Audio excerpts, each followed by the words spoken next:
All right, so I've got something really interesting for you guys this week, and it's actually something I learned from Scott Kilby several years ago. And with the way the brush enhancements have come along inside Photoshop, it makes it more fun to use this technique. And it's a way of using custom brushes to create very interesting graphics. So what we're going to do is go under the File menu and go to New. And let's set this to inches. I'm going to create a 7 by 7 inch at 100 pixels per inch document here. Let's go ahead and click OK. So there we have just a square file. Going to go in here and grab the lasso tool. You can also use the polygonal lasso tool as well if you like. Either one will work.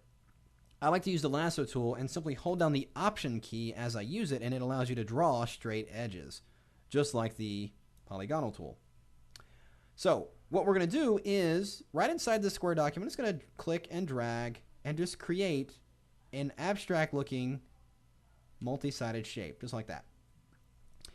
And with that selection active, I'm going to go under the Edit menu, and then do make sure that your foreground color is set to black, or you can always change the color inside the stroke. We're going to go under the Edit menu here, go to Stroke, and it goes ahead and assumes the color of the foreground swatch, which is fine. You can always change it by simply clicking on that.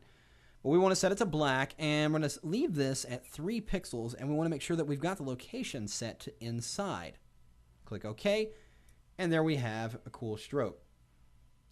It's not really cool. There's nothing much to it. What we're going to do now is define this as a brush. And if you remember me talk about brushes before, it's going to look at the document, and everything that's white, it's going to leave transparent and only turn what's black or even gray into the brush. So let's go into the Edit menu, go to Define Brush Preset. It looks at that whole area and defines that brush, and everything looks good. So now let's minimize that document or close it. We don't necessarily need it anymore. So let's go into the File menu and create another new document. And let's do this one. We'll do this one at 10 by 7. Again at 100. So we got a good sized document there. Let's throw a color on here. Let's actually do a gradient. So let's in this foreground swatch here. Let's set this to kind of a blue color, I guess. Something like that. And we'll set this background swatch to perhaps a green color. Using our gradient tool, again, let's go in here and choose the first gradient, which is the foreground to background gradient. I'm just going to drag from the top left corner to the bottom right, and it gives us a gradient in there. Create a new blank layer, and this is the cool part. This is the fun part. Going to go and locate that brush we defined, which will probably be at the very bottom of the brush order here. There it is.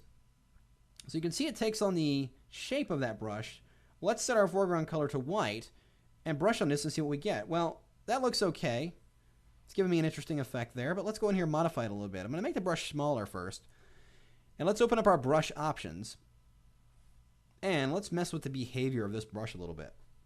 I'm going to turn off smoothing. I'm going to go into the brush tip shape area and bring the spacing down to around 10. So they're much closer together like that. Probably could even go lower. Let's do 5. There, that looks pretty interesting. Might even go a little bit higher. Let's do about 7. We can always change this too, by the way. So I've got that. I'm going to activate Shape Dynamics. I don't want the pin pressure on, so I'm going to go ahead and set the control setting to off. But what I want to do down here is the angle jitter. I'm not going to mess with the slider, but I am going to modify the control here. Now I'm going to do a couple different things here. Let's put this first on direction. And what that's going to do is the shape of the brush is going to follow the direction as we paint on the document here. So let's close this window and see what we get. Or actually, let's just move it out of the way. So I'm going to make that brush a little bit smaller, and I'm going to start on one side of the document and just kind of go across. And you see we get a very cool effect happening here. How cool is that? Now, here's one cool thing. You can create like a spirograph effect. All different kinds of possibilities here. You can do little waves. Now, that's going in the direction of the brush. Let's change it to initial direction, which means it's only going to be affected on the initial direction I go, and it will stay in that orientation. So if I click and drag, you can see it's giving me a very different effect there. Very, very cool. So you can create kind of a wireframe sort of background just with this one little brush and just simply changing its behavior. Just like that. How cool is that? It's got a kind of a dimension to it, like a wireframe. You can also change the blend mode perhaps. Let's do that to overlay. And you can see we're getting a very different type of effect here. And you can experiment with this. Let's take the control and actually do set it to pen pressure for the size. And since I am using a pressure sensitive tablet, the smaller it is, I can press down harder and get a much bigger line. But you can see what I mean about you've initially created the brush and the behavior, and you can have all kinds of fun with the brush itself, doing all kinds of various effects. What if we go around in the spiral effect in this mode? It gives me a very, very different effect, giving me kind of a dimensional look. Let's make the brush bigger and see what it does. So you see, it's all kinds of possibilities. And of course, you can try different shapes. I just drew just a few sides of it. You know, you can see the shape I've drawn here, but try different shapes. Try really crazy shapes, or even a straight line, and do very different things to get a very different effect altogether. How cool is that? So, quick and easy, defining a quick shape as a brush, going in there, modifying its behavior, and you get very interesting three-dimensional wireframe look right there from scratch.